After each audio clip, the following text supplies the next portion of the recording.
আসসালামু আলাইকুম। খোশ আমদের মাহে রমজান। রমজানুল মোবারকের শুভেচ্ছা জানাচ্ছি সবাইকে, পুরো দেশবাসীকে, পুরো মুসলিম উম্মাহকে।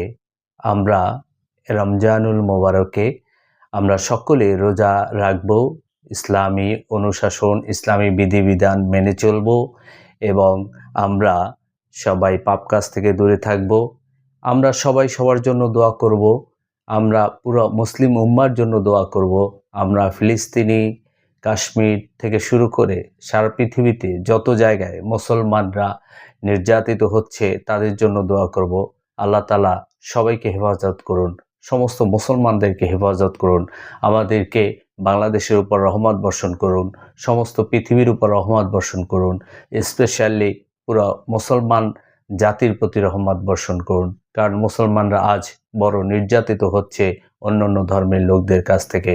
তারা মুখে বলে না ধর্মের কথা, কিন্তু তারা সব কিছু ধর্মীয় দৃষ্টিতে করেই মুসলমানদেরকে হেয় করে রাখতেছে এবং মুসলমানদেরকে নির্যাতন করতেছে। মুসলমান যাতে কোনোভাবে জেগে উঠতে না পারে সেই জন্য যত রকম ষড়যন্ত্র করার সবই তারা করতেছে। তো আমরা সবাই ভ্রাতৃত্ব বন্ধনে ঐক্যবদ্ধ থাকব ইনশাআল্লাহ এবং আমাদের অগ্রগতি আমরা চালিয়ে যাব। আমরা সফল হব ইনশাআল্লাহ। আসসালামু আলাইকুম।